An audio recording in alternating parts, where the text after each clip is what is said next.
All right. Today's installment of David Talks About Random Shit. I'm going to talk about what's probably my favorite album ever.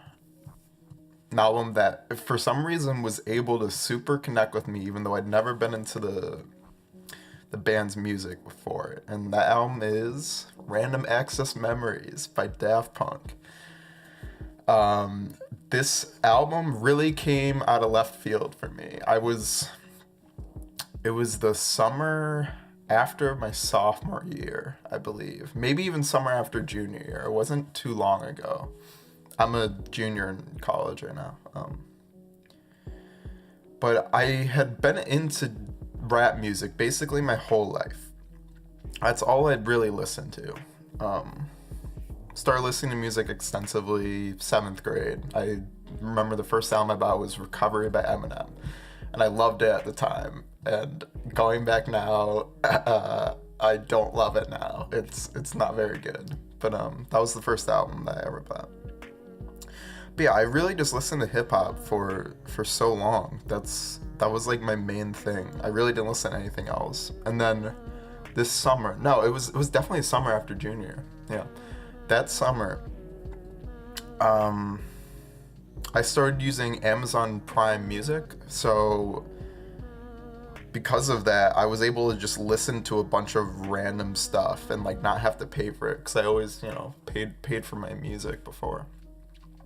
So I was downloading a bunch of things, basically anything that sounded interesting that was in the popular music part, especially in the hip hop part. But so that kind of the first album I downloaded that I really loved was After the Gold Rush by Neil Young, and that's still one of my favorite albums ever. It's just a beautiful album. Songwriting's amazing. It has this like really amazing nostalgic feeling to it, the whole album, and it's just super well composed, and it's awesome.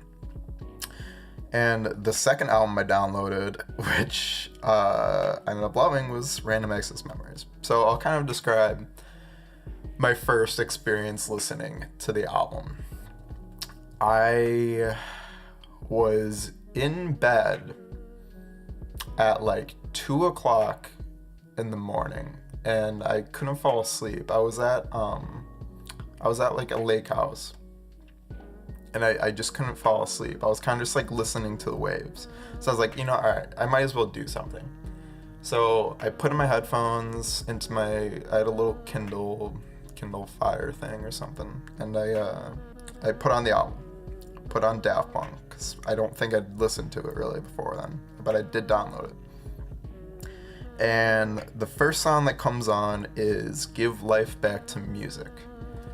And the way that song starts off is with these fucking huge guitar riffs that are just wailing. Wah, wah, wah, wah, wah, wah. It really just kind of slaps you in the face. It's this really incredibly cathartic experience, just listening to these guitars. They're just perfectly spaced with the stereo separation. It sounds amazing.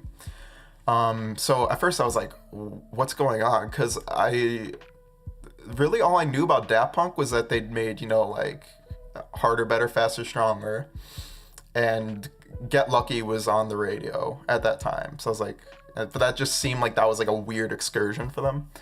So I didn't know what was going on. I was like, is this like gonna be like a classic rock album or something? I didn't know what to expect. And then, I don't know, maybe 40 seconds to a minute in, the wailing guitars kind of transition these really awesome sounding rhythmic guitars that are kind of just like interspersed throughout the beat. And like everything is live on the album from what I can understand. And it just sounds so full and so rich, everything that's going on. But these rhythmic guitars are really driving, and they're really groovy. They're kind of hitting at all the right beats where they're just kind of like, you kind of have to start, dancing like a little bit when you hear them, because they're so rhythmic.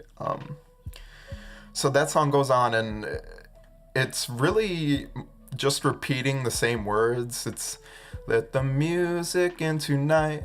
Just turn up the music. It's the music of your life. Give life back to music. Unless I'm misremembering lyrics slightly. But it's basically just saying that the entire song. But the way that they switch up the instrumental behind it really keeps the song feeling so fresh. They constantly have these little breakdowns where they kind of switch up the guitars, and they kind of throw a different groove at you. And it always sounds awesome because every transition on the album, first of all, is just incredible. Everything is so smooth. How it goes from one idea to the next. It's crazy. But anyway, so that song immediately set the tone of the album really well because I was like, all right, that was fucking sick. I had never really heard something like that because I have barely heard any disco music in my life. Never really heard something like this. So the next song is The Game of Love. The Game of Love starts off like these really nostalgic, kind of like melancholy keys and this sort of ascending and descending guitar riff. And it really sets this mood of like, it's like sultry sounding, but at the same time, it's like sad. It sounds sad. It sounds like someone kind of died or something. But and then basically the song starts up, the vocoder. By the way, most of this album is sung in vocoder, but it's basically just the guy saying, "This is a game of love," and it's just that's mostly what's repeated. And at some points they say like, "And it was you, and it was you, the one that will be breaking my heart." But besides that, it's once again, it's just repeating the same idea, but it's kind of switching it up a little bit every time in the instrumental because it's just so crazy, like how they're transitioning into each of these moments. But yeah, that song really puts you in a weird place if you're listening to that at night. It's kind of like depressing, but I do love that track. And the next track is Giorgio by Moroder. Don't exactly know how to pronounce it. But this is a song that I did not appreciate until later on. When I first heard that album that night, I just couldn't get into the song because I didn't know what to expect going into it. And when I just heard that it was really, the song is just a spoken word by Giorgio with like just this really, it's kind of a repetitive instrumental for part of it, but it goes through different kind of acts, the song. But I was not feeling like the bass line groove that the song had at first, and I didn't like that there was just spoken word over it because I didn't know who Giorgio was and I didn't really care.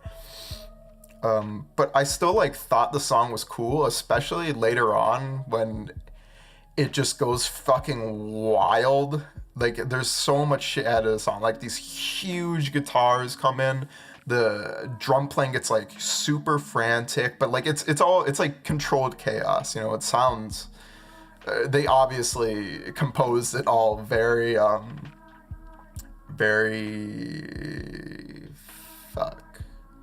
So they composed it all super solidly. It's amazing. The next song is Within. This was the first song on the album that I really fucking like connected with so hard, and that's still one of my favorite songs ever. There's only one song on the album that I like more. We'll talk about that in a sec. But Within is just this beautiful piano ballad that is sung. The lyrics are sung by the vocoder on it, and it's this weird juxtaposition of this beautiful, natural sounding, lush piano accompanied by this weird robotic voice, and they're just singing about like, and it was you, the one that will be breaking my heart. And it's kind of, yeah, this like heartbreak this tragedy of a song, but it's sung by a robot, basically. And that song was always super interesting for me to kind of go back to and just think about, like, what exactly they're saying with it. It's just it's so out of left field. Like, even more than anything else on the album, it's a very weird track, but it works so well because every part of the song is just beautiful. Like, every individual layer of it. The bass sounds like, it's like kind of funky, but it has the same ascending notes that kind of make Game of Love sound sort of melancholy. And they use that throughout the track, and it like really brings together this feeling of like, yeah, this is like sad as fuck, and this is like really heartbreaking to hear. But yeah, that song is amazing. Instant Crush is a song that I still am not hugely into, and I definitely wasn't that into at the time, but I do like it. It's with Julian Casablancas from The Strokes. And the song is very catchy. I will give it that. But it kind of falls in the same pitfalls that one of the later songs does, which is my least favorite song on the album, Doing It Right. Where it almost gets too repetitive to the point where it's not particularly fun to listen to, I think. But it was a big pop single, so I guess other people connected with it more. I know one of my friends, that's like, I think his favorite song on the album. I never got into it. I can't even say much about it. The instrumentation sounds a little bit out of place on the album. It's this kind of like straightforward, one guitar lick played every quarter measure type of just driving, almost punky instrumental. But it's like kind of slow, so it doesn't have that energy of like a punk track. It's not an amazing track. But Julian Casablancas, at a couple points, he hits like real nice notes, like in the upper register, that sound pretty dope. Anyways, next track is Lose Yourself to Dance with Pharrell. And so I'd already heard Get Lucky a bunch of times on the radio, and I like Get Lucky. And I appreciate it more now because I just don't have to hear it constantly.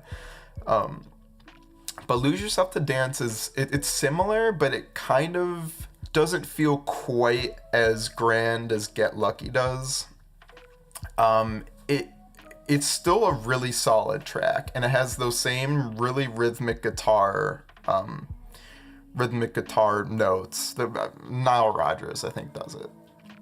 That like kind of keeps the groove up and keeps the song going enough, but there's not a whole lot going on in the instrumentation. And Pharrell's voice isn't quite good enough that he can just kind of carry a song, I think. But the song is basically just about, it's what it says in the title. It's about losing yourself to dance. It's about having a good time and just kind of like letting go. And I love the sentiment of that. That's fucking awesome. But I don't know if the instrumentation of the song necessarily super supplements that idea, but it's still really great. And it's a really catchy, fun song that like I could listen to in basically any context. Lose yourself to dance. Like anytime Pharrell says that, I have a good time. And the next track is Touch with Paul Williams. And this is the song that when I was listening to it at night was like really fucking with me, like real hard, because I was very tired. And it was kind of this like weird, it was almost like this kind of scary vibe because I was just like in bed alone at night, And so the song starts off and it has this very weird ascending, it constantly builds up. Paul Williams saying like, touch, I need something more. Like saying all these like kind of vaguely threatening things in these really weird distorted voices while these very like distorted synths are kind of just like rising constantly in the background. It's a very weird way to start the song, but it fits perfectly. And eventually this kind of hits this crescendo and it just falls back down. And then you hear Paul Williams, he says, I need something more. Anyways, Paul Williams starts singing. Paul Williams starts singing, and it's this. He doesn't have like an amazing voice necessarily, but it just fits the song so perfectly because he enunciates his words in this kind of off-kilter way where it kind of keeps up the same feeling as the beginning of the song, but it's just kind of beautiful now. Like, but it has this weird eeriness kind of in the background, the way he states things. But then the song eventually builds up to this like huge ass like choir. So sorry, before this there's these honky tonk pianos that just sound like incredible. There's so many acts to the song. There's honky tonk pianos, and it just is this really upbeat, cool ass piano solo, and it sounds awesome in the context of the song. And then there's kind of like a drum break, and then everything falls back down again, and then this huge choir builds up. They're singing and they're saying like, hold on, if love is the answer, you're home, which is kind of fits in with like the whole theme of the album. And it's this really gorgeous way of just saying like, all you need is love. A lot of my favorite pieces of media are just things that have these really uplifting, if a little bit cheesy messages about just loving yourself and loving other people. And that always really connects with me for some reason, even though it's basic, you know. But it's the way that they portray it on that song specifically is just like amazing. The way that they have these constant builds and tension and release and tension, and that track is crazy. But anyways, so that song was a major trip listening to that first time, that's for sure. And the next track is Get Lucky, and to be honest, I probably skipped it at the time because I really didn't want to hear Get Lucky anymore. Although it's an amazing song. It's really fucking groovy. There's a reason it was so popular. Really groovy, really poppy, really fun. It's, you know, it's got this sultriness to it, but that's not the main focus of the song. The focus of the song is having fun, dancing. You know, it was played at, you know, like every fucking wedding that song was played. You know, it's a really fun song. It's also just super well composed. The way that the bass plays off the drums sounds pretty awesome. But then the next track is Beyond, which is my favorite song in the album, and one of my favorite songs ever. Beyond starts off with these, it's kind of similar to how Give Life Back to Music starts. It has these huge strings that come in, and it's this like, it almost sounds like the beginning of like a space opera where like, you know, the heroes are, you know, escaping, you know, a exploding planet, and they're, you know, the title screen comes up, you hear these huge strings come in, and it just sounds so cool. Oh my gosh, it's one of the best parts of the album is those strings at the beginning. And then it kind of like quickly transitions to this really nocturnal, really, once again, kind of like sultry sounding rhythmic guitars.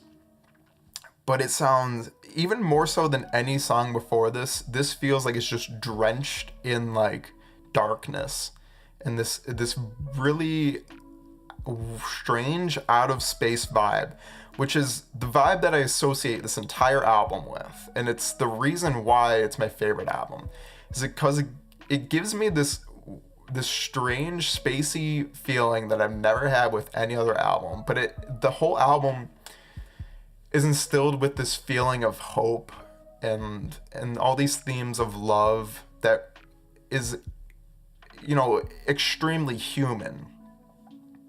But the way it contrasts with these spacey vibes is probably the most like interesting musical idea I've ever seen, like fully fleshed out in this way and like so beautifully composed in this way.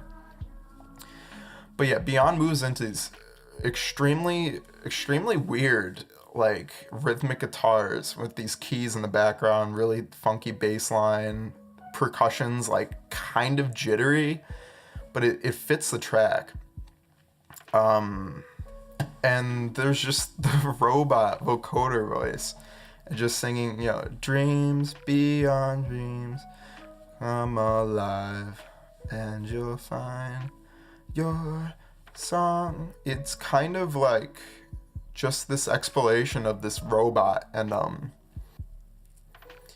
lot of the lyrics of the song are just this kind of hopeful, but also kind of the imagery in the song is kind of dark. It's a little bit of a dark track. There's one point where it says, "Come alive, angel eye, forever watching you and I." And in some ways that's kind of beautiful. It says that there's constantly these angels watching over you, but at the same time it has this weird threatening tone to it, which is, there's these angels that are always watching us. They're always watching. And I think that that's a big part of the album, is really just this juxtaposition of like very incredibly hopeful, beautiful, flowery language and instrumentation kind of mixed in with these somewhat threatening like undertones and everything that kind of make everything seem really tense, like all the time, but not necessarily in a like suspenseful or scary way. It just maintains tension and it keeps your attention the whole time. But anyways, Beyond is gorgeous. The lyrics are a little vague, but they're really, really beautiful. It has the best lyrics by far on the album. The next track is Motherboard, which is just an instrumental, but it has this.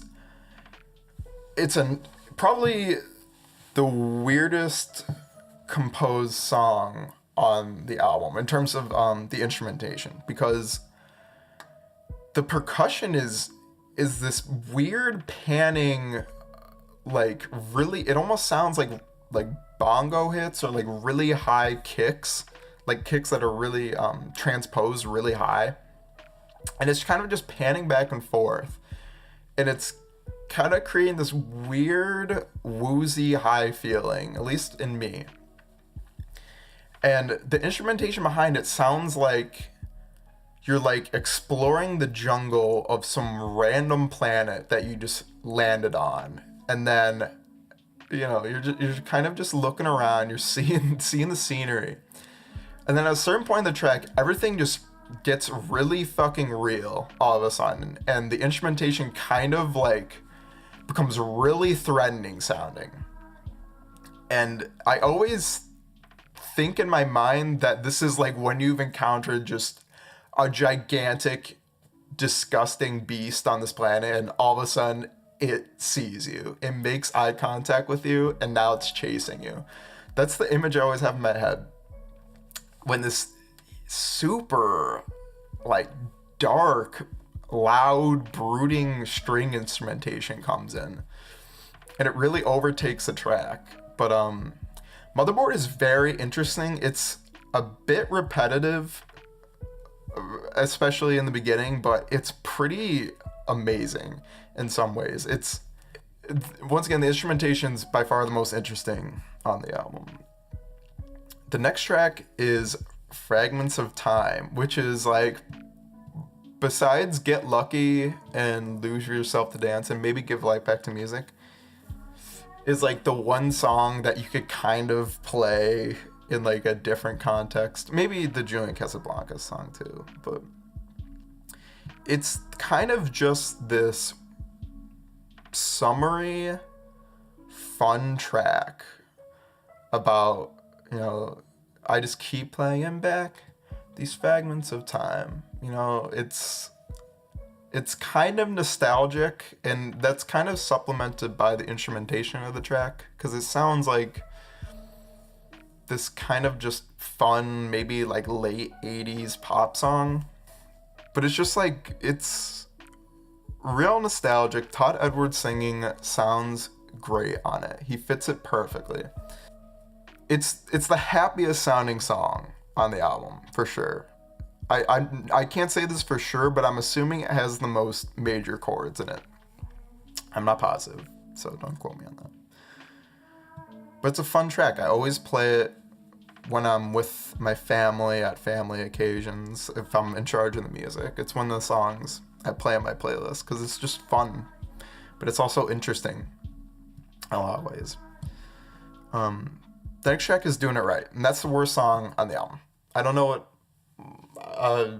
my friend that really likes the Julian Casablancas track, he also loves this song, and I don't really see it. Basically, it's just Panda Bear singing, and he's saying, doing it right, everybody will be dancing and me doing it right, with little variations in it. And it has this kind of ascending, descending vocal pattern. But the problem with the track is, first of all, it's real repetitive. It's kind of just a loop that changes very slightly, like every once in a while. The best part of the track is when Panda Bear, his vocals kind of change. He's like, if you lose yourself tonight, that's how you know the magic's right. I don't remember exactly what he's saying, but that part sounds way more natural than the rest of the song. The instrumentation on it is surprisingly not very good. The song is carried by this 808 and this clap, which both sound kind of out of place in the album.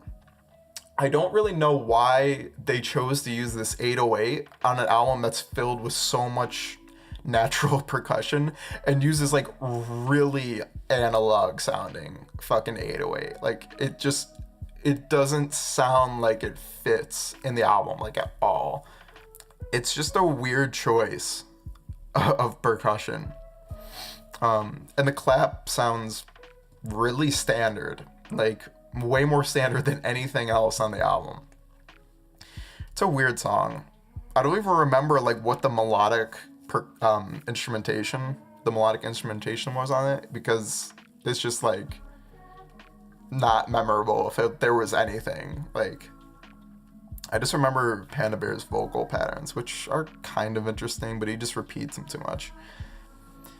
And the last track is Contact.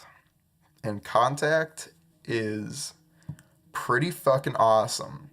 When I'm listening to the album, I generally don't listen to the whole song. I will say that. But Contact is this like huge kind of, it's like a story of a track of these voiceover recordings, and I'm assuming they're of, you know, astronaut, space explorer type people, and they're basically just kind of, I think it's like a real recording, but they're just talking about making contact like with this foreign space object. And it sounds, once again, it's kind of this threatening yet sort of hopeful vibe that it gives you. The instrumentation it sounds off in some ways, but at the same time, it kind of gives you this feeling like, oh, like we're discovering something too. It has this whimsical kind of questioning feeling to it. But basically the track ends with this kind of big crescendo, and then it almost seamlessly transitions back into the first track.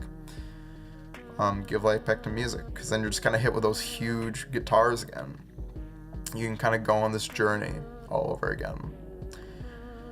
But this album really means a lot to me because it fulfills this really weird niche in my life that I constantly think about and that I constantly like need to explore, which is this idea of discovering something strange and discovering something spacey and weird and giving it a human element and instilling in it something that can be understood. Every time I listen to this album, it brings me back to that night where I'm just in my bed and I'm listening to this crazy album. This kid who's only listened to hip hop before, basically, except for stuff on the radio.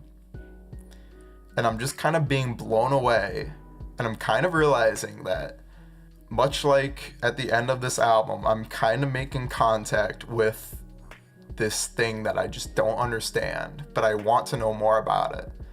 And this album really jump-started my love for all music and the way I listen to music now, which is that I listen to everything because I'm constantly chasing that high again of finding an album that makes me feel the way this one does, because it feels so right, everything that's done on this album, with the exception of Doing It Right and kind of Instant Crush. But there's really no other album that makes me feel like this one does. It almost feels like a journey, like an RPG journey in space. Like, it reminds me, I played Phantasy Star 4 at one point. It always reminds me of that game. It kind of has the same feeling to it, but yeah, it's a nostalgic album. I love it. I've rambled on enough. See you guys next time. See you guys next time.